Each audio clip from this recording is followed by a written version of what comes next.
Abiso sa mga plantito at plantita o yung mga mahilig mag-alaga ng halaman. May isang uri ng cactus na bawal alagaan ayon sa PIDEA dahil sa taglay nitong kemikal. Ang epekto niya sa tao, alamin sa pagtutok ni Marisol Abduraman. Cute kung titingnan, kaya tiyak na swak ang halaman na ito para sa mga plantito at plantita. Ito ang peyote cactus, pero babala ng Philippine Drug Enforcement Agency o PIDEA. Hindi lang bawal, kundi illegal itong gawing ornamental plant. Meron daw kasi itong chemical substance na lubhang delikado na kung tawagin ay mescaline. It is a substance that is classified as a dangerous drug base doon sa ating United Nations Convention on Psychotropic Drugs. It causes hallucinations, nausea, and meron din yung mga sakit sa ulo, vomiting. Ito yung recorded na adverse effects. Wala pa naman daw reported na paggamit ng peyote cactus sa bansa, pero mahigpit daw itong minomonitor ng PIDEA, lalo't may impormasyon silang ibinebenta ito online. We sent out this advisory to warn the public, especially yung mga kabataan ho natin, dito sa mga masamang epekto ng paggamit ng peyote. Nakakuha tayo ng sample ng cactus and we also tested the plant for chemical substance. Agad daw i-report ang sinumang nagmamay-ari ng nasabing halaman dahil hindi basta-basta ang parusang life imprisonment at multang aabot sa 10 milyong piso para sa sinumang mahuhulihan nito. If you're just displaying that, that's already possession. So sa possession of dangerous drugs, may kakibat na penalty ho yan. If you're going to plant naman itong peyote, that's already cultivating. So that's cultivation of plant. Para sa GMA Integrated News, Marisol Abduraman, nakatuto 24 oras.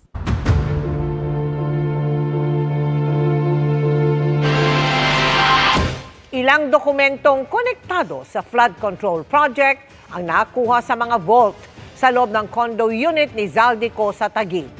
Pinag-aaralan na ng NBI kung paano yan makakatulong sa binubuo nilang kaso. Hiniling na rin isa ilalim sa Red Notice Alert ng Interpol si Co. Nakatutok si John Consulta. May formal request na ang National Bureau of Investigation sa International Criminal Police Organization o Interpol para ilagay sa Red Notice Alert si dating Congressman Zaldico. Kaugnay pa rin ito ng mga kasong kinasasangkutan niya kaugnay ng mga maanumalyang flood control projects. Naharap sa kasong malversation at graft si Co. Kaugnay ng mga ghost flood control projects ng SunWest Corporation sa Oriental Mindoro. Kanselado na rin ang kanyang passport. Sabi ni NBI spokesperson Palmer Malyari, inaantabayanan nila ang paglalabas ng Interpol Red Notice laban kay Co matapos silang maghain ng request nitong November 23. Ito po ay under evaluation pa. Ang huli naming na-check is actually being evaluated by the Notices Diffusion Task Force in terms of its form and substance. Sa pagsisilbi ng search warrant ng NBI sa condo unit ni Co sa Taguig kahapon, pera at dokumento ang nakuha ng raiding team. Sabi ni Malyari, 3 vault ang tumambad sa mga operatiba sa loob ng condo unit. Binuksan nila ang mga ito sa pamamagitan ng acetylene at electric saw. Ayon sa NBI, ang ilan sa mga dokumentong kanilang nakuha, konektado sa flood control projects. Pinag-aaralan nila ngayon kung paano ito makakatulong sa kanilang binubuong kaso. The NBI Organized and Transnational Crimes Division being able to collect what we believe is sufficient evidence. There was an affirmative result of the operation. And then from there, we will have to wait for the disposition of the court. Ayon sa NBI, inasahan na raw nila ang hinalang planted ang mga dokumentong matagpuan sa loob ng kondo ng dating mambabatas. Kaya naman, meron na raw silang planong gawin para rito. We adhere to the principle of thoroughness and legality. And hindi naman po agad tayo naniniwala hook, line, and sinker. Kinakailangan dumaan sa masusing pag-evaluate kung ito ba ay itinanim lang o talagang genuine ang kanilang presence doon sa area. Para sa GMA Integrated News, John Consulta, nakatutok 24 oras. Tinanggap ni Pangulong Bongbong Marcos ang letter of credence mula sa bagong envoy ng China sa Pilipinas. Sa presentation of credential ceremony sa Malacanang Palace kahapon, sinabi ng Pangulo na isa sa pinakamahalagang kaibigan at partner ng Pilipinas sa mundo ang China. Sigurado raw siyang magkakaroon ng maraming pagkakataon para paigtingin, palalimin at gawing mas importante ang relasyon ng dalawang bansa. Umaasa naman daw si Ambassador Jing Quan sa pagpapaigting ng kooperasyon ng dalawang bansa at maayos na pamamahala ng mga pagkakaiba ng mga ito. Ayon sa Department of Foreign Affairs, nagsilbi bilang minister si Quan sa Deputy Chief of Mission sa Chinese Embassy sa Amerika. Itinalaga rin siya bilang Deputy Director General sa Department of North American and Oceanian Affairs mula 2018 hanggang 2021. Bukod kay Quan, may bago ring ambassador ang Republic of Chile na si Felipe Alejandro Diaz Ibanez. Sa mga kapuso nating magki-Christmas shopping o mamamasyal ngayong weekend, huwag pong kalimutang magdala ng payong. Posible pa rin magpaulan ang shear line at may tsansa rin ng biglang buhos ng malakas na ulan sa ilang lugar. Dahil sa easterlies, maulap na panahon na may mahinang ulan naman ang dala ng northeast monsoon o amihan. Base sa datos ng Metro Weather, umaga pa lamang ng Sabado, uulanin na ang eastern section ng Southern Luzon at Samar provinces. Sa hapon, posibleng ulanin ang ilang bahagi ng Central at Western Visayas, gayon din ang Soc-Sargem. Halos ganyan din ang lagay ng panahon sa linggo. Pagsapit ng hapon, mataas ang tsansa ng malawakang ulan sa buong Visayas at Mindanao, kaya maging alerto sa biglaang pagbaha o landslide. Sa Metro Manila, mababa ang tsansa ng ulan ngayong weekend, pero maging handa pa rin sa posibilidad ng thunderstorms. It's time to say goodbye again sa ating minahal na Maka Barkada dahil bukas na mapapanood ang finale ng Maka Love Stream na tila naging reunion na rin ng cast. Maki Chika kay Nelson Canlas. Sino nga ba ang makakalimot sa mga estudyante ng MacArthur High School na naglahad ng drama ng kanilang buhay? Buti pa, Ash, maghiwalay na tayo. Dapat ikaw ang tumatayong pangalawang magulang naming lahat. At ang mga nakakatawang happening sa pagiging estudyante. Ang mga hugot sa buhay pamilya. At siyempre, ang mga budding love life. Mula Maka hanggang Maka Next Chapter at ngayon ang Maka Live Stream. Relate na relate ang mga manonood, lalo na ang mga Gen Z, sa buhay ng mga bida. At ngayon, magpapaalam na ang GMA Public Affairs Weekend Teen Drama Series para sa isa sa mga star ng Maka na si Zephanie. Maka is pulling all the stops sa finale ng serye, lalo't magpapasko. Siyempre dahil magpapasko na po, so yung kwento din ay may halong storya ng kung paano yung na theme is Christmas. And this time, kasi nung mga nakaraan po, medyo nagkakahiwa-hiwalay kami dahil may digital world and then meron yung main world. Ngayon po, magkakasama kami sa storya. It's different daw para sa Kapuso Star dahil sa mistulang reunion na ito bago tuluyang magpaalam. While we were shooting, mas na-feel ko talaga na kapag kasama ko sila, doon ko na-feel yung barkada, yung pagiging Maka namin. Perfect way and story to end the year. Nelson Canlas updated sa Showbiz Happening. Babala po at sensitibo ang susunod na ulat. Iniimbestigahan na ng Valenzuela Police at City Hall ang umunay kaso ng animal cruelty laban sa isang aso na natagpo ang duguan at putol ang dila. Sa CCTV footage sa barangay Balangkas ng Valenzuela, rinig ang alulong ng isang aso madaling araw noong Martes. Kita rin ang isang ilaw na tila galing sa isang motorsiklo na maya-maya'y umabante. Kasunod nito, nakita na lamang na may-ari ng kanilang asong si Kobe na duguan, natagpuan din ang dila nito, hindi kalayuan sa lugar. Nagpapagaling na sa paggamutan ng aso pero ayon sa veterinaryo ay hindi na maibabalik ang dila nito. Ayon sa Valenzuela Police, nagsasagawa na sila ng investigasyon.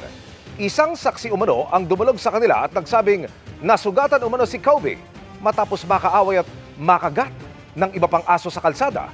Patuloy nilang kinukumpirma ang lahat ng hawak nilang ebidensya. Bumuo naman ang City Hall ng task force katuwang ang mga pulis at City Veterinary Office para tutukan ng investigasyon.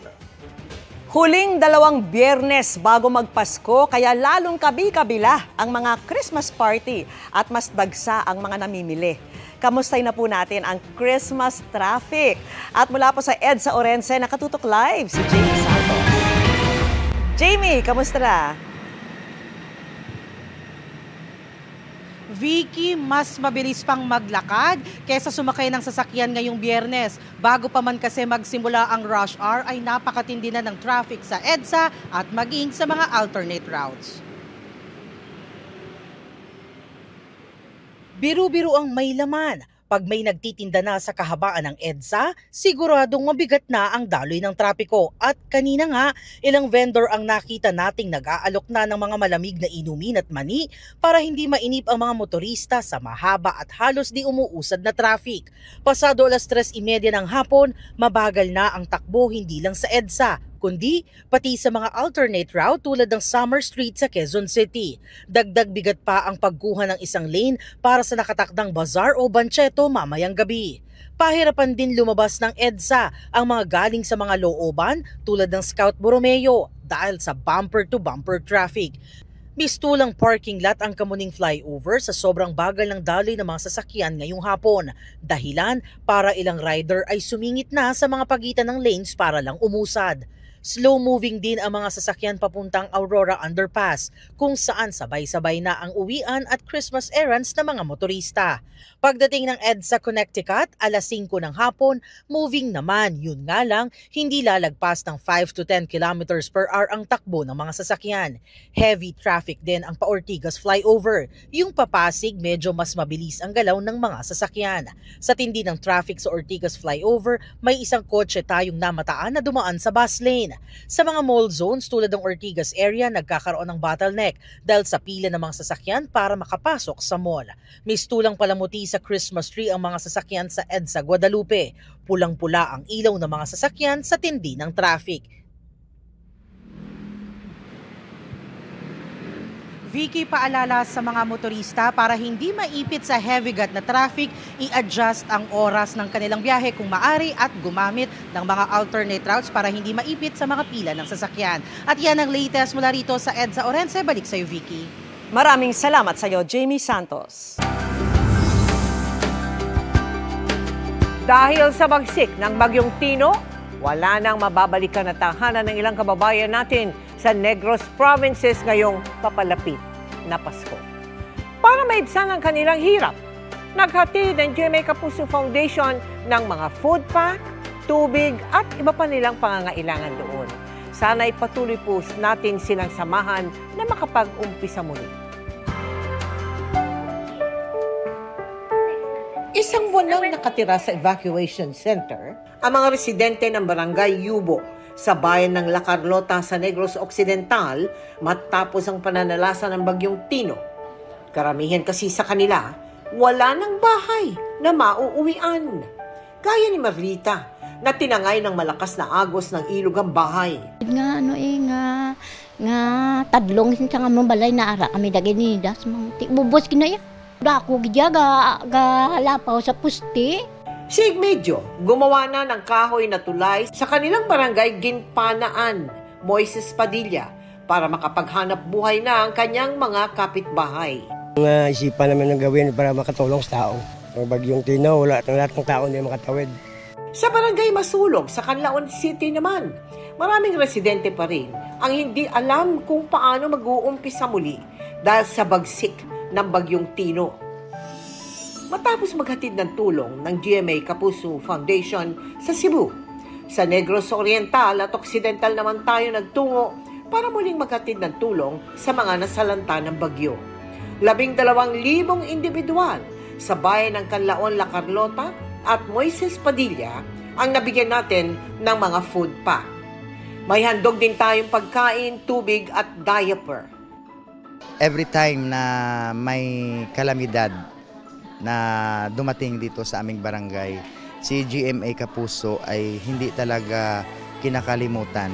During Odette, Bulkan, ngayon ito naman Bagyo, Sa mga nais pong tumulong, maaari po kayong magdeposito sa aming mga bank account o magpadala sa Cebuana Luwalier. Pwede ring online via GCash, Shopee, Lazada, Globe Rewards at Metrobank Credit Card.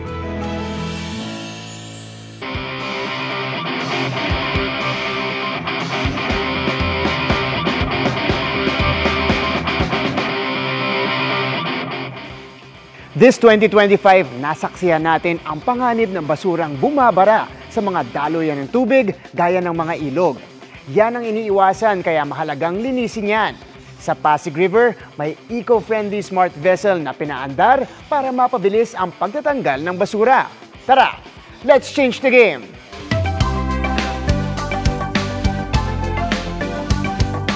Imagine a waterway cleaning vessel na fully electric. Solar-powered with zero fuel and zero carbon emission. Equipped with cutting-edge autonomous technology na may kakayahang mangolekta ng di bababa sa 1 tonelada ng basura at water hyacinths kada araw. At mangalap ng data, real-time. No more dreaming dahil nasa pilot run na sa bansa ang proyektong ClearBot ng Clear Robotics.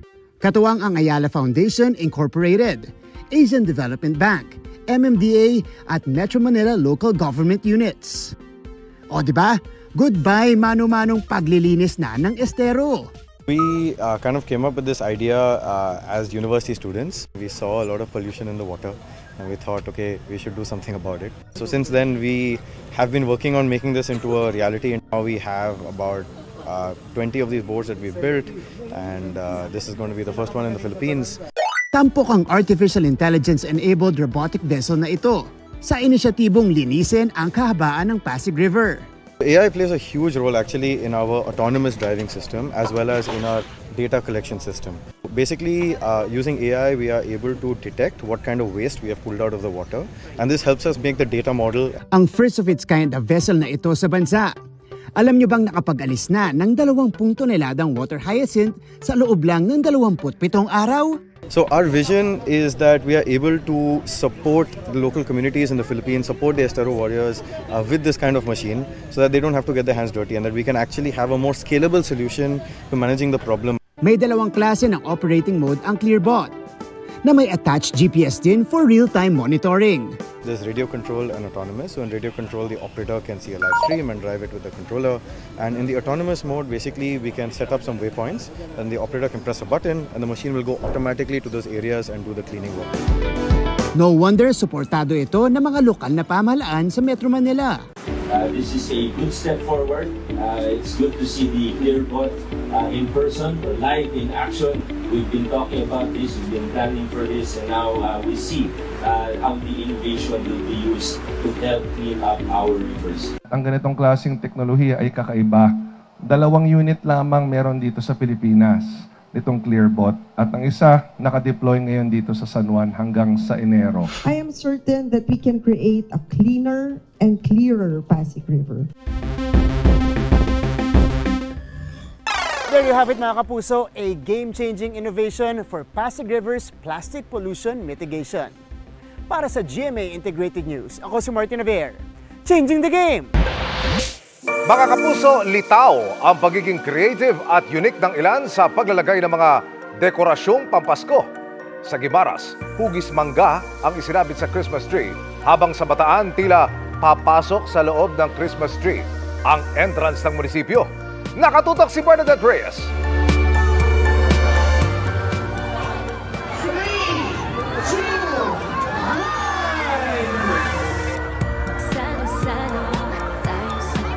Not your usual Christmas lighting ang pagbubukas ng Christmas Bazaar sa Midsayap, North Cotabato.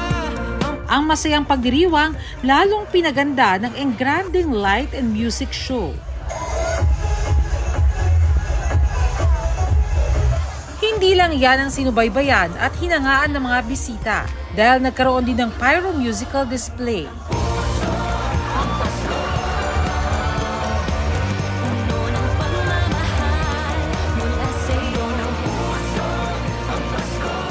Sa Rosario, Batangas, dinarayo ang 40 talampakang white Christmas tree na ito.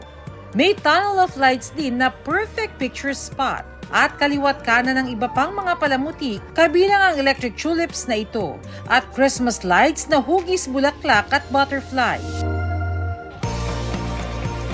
Festive feels na rin sa paligid ng munisipyo sa Padre Garcia matapos pailawan ng kanilang giant Christmas tree at iba pang dekorasyon. Hindi rin kinalimutan ng lokal na pamahalaan ang true essence of Christmas sa display na ito kung saan tampok si Baby Jesus, Joseph at Mary.